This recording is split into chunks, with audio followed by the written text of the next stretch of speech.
بسم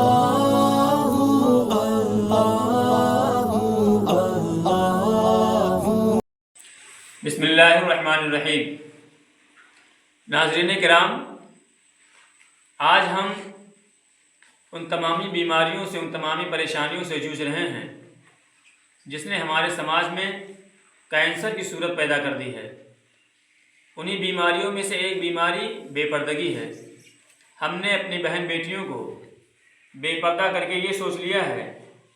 کہ اب تو سماج میں ہمارا نام ہو رہا ہے، اور کچھ شارٹس یا ویڈیوز بنانے والی ہماری وہ بہنیں ہیں جو بے پردہ ہو کر کے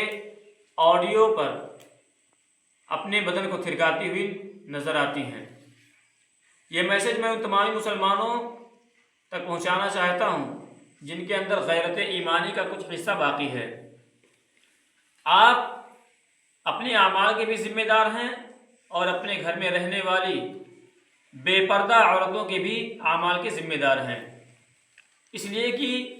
میرے پیارے آقا صلی اللہ تعالیٰ علیہ وسلم نے ارشاد فرمایا کہ جس نے کوئی برائی دیکھی اور اسے وہ روکنے پر قادر ہے تو ضروری ہے کہ اس کو سختی کے ساتھ ہاتھ سے روکے، اور اگر ہاتھ سے نہیں روک سکتا، زبان سے روکنے پر قادر ہے تو وہ زبان سے روکے، اور اگر زبان سے بھی نہیں روک سکتا ہے تو کم سے کم اتنا چاہیے کہ وہ دل سے اس چیز کو برا جانے، اور یہ ایمان کا سب سے کمزور حصہ ہے۔ پیارے دوستوں، میں ایک عظیم نکتہ اس بات پر بیان کرنا چاہتا ہوں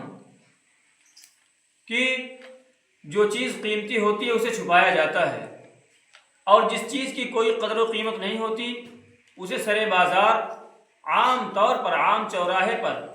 اسے یوں ہی چھوڑ دیا جاتا ہے، بے پردہ چھوڑ دیا جاتا ہے۔ آپ لوگوں کے سامنے میں ایک مثال پیش کرنا چاہتا ہوں۔ جس طریقے سے ایک جوہری، ایک قیمتی ہیرے کو بہت ہی ناز و ادا کے ساتھ ایک مخملی کپڑے میں لپیٹتا ہے، اور لپیٹنے کے بعد اسے ایک ڈبیا میں بہت ہی حفاظت کے ساتھ رکھتا ہے، پھر اس ڈبیا کو وہ اپنے الماری کے شیلف میں رکھتا ہے، پھر اس شیلف میں تالا لگاتا ہے، یعنی جسے ہم اور آپ لاکر کہتے ہیں، لاکر میں رکھ کے اسے تالا لگاتا ہے، اور پھر شیلف کو بند کرتا ہے۔ شیلف کو بند کرنے کے بعد پھر وہ کبڈ کو بند کیا کرتا ہے، اور اس کے بعد کبڈ میں تالا لگاتا ہے۔ پھر جب دکان سے باہر نکلتا ہے تو خاص طور سے اس دکان میں بھی تالا لگا دیتا ہے۔ اس سے بات پتہ چلی کہ جو قیمتی چیزیں ہوتی ہیں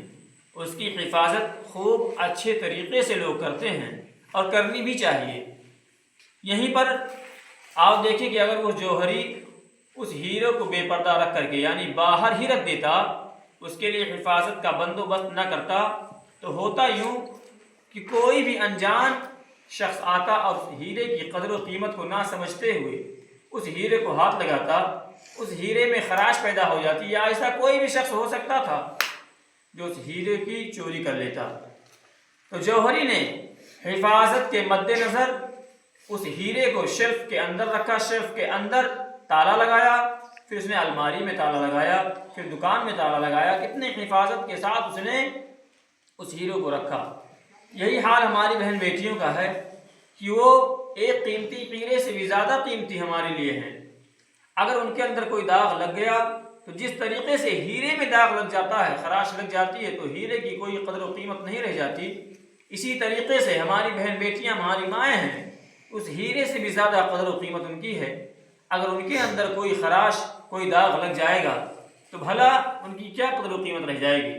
اسی لیے ہم تمام مسلمانوں سے یہ اپیل کرتے ہیں، جو لوگ بھی ہماری اس ویڈیو کو دیکھ رہے ہیں ان سے اپیل ہے کہ آپ لوگ پردے کا زیادہ اہتمام رکھیں، اور آس پاس آپ نظریں اٹھا کر دیکھیے تو 80% بیماریاں اسی بے پردگی کی وجہ سے پھیلی ہوئی ہیں۔ آج ہمارے ماحول میں اتنی گندگی پھیل چکی ہے کہ ہم لوگ اس بات کو بہت ہلکا سمجھتے ہیں، اور اسے جو لوگ پردے میں رہتے ہیں اسے یہ سمجھ لیا جاتا ہے کہ یہ اپنی بہن بیٹیوں کو اپنے گھروں میں قید کر کے رکھتے ہیں۔ پیارے، بات یہ نہیں ہے، بلکہ بات تو حقیقت میں یہ ہے کہ ہم اپنی بہن بیٹیوں کو قیمتی جوہر سے بھی زیادہ قیمتی سمجھتے ہوئے ان کی حفاظت کی نظر سے، ان کی حفاظت کی خاطر اپنے گھروں میں رکھتے ہیں۔ جتنی آزادی تم دیتے ہو اس سے کہیں زیادہ ہم آزادی اپنی بہن بیٹیوں کو دیتے ہیں، لیکن تمہیں نظر نہیں آتا۔ تو ناظرین کرام، ہمیں ضرورت اس بات کی ہے کہ ہم لوگ اپنے ماحول کا جائزہ لیں تاکہ کل اللہ رب العزت کو میدان محشر میں منہ دکھانے کے قابل ہو جائیں، وہاں ہمیں رسوائی کا سامنا نہ کرنا پڑے۔ السلام علیکم ورحمۃ اللہ تعالی وبرکاتہ۔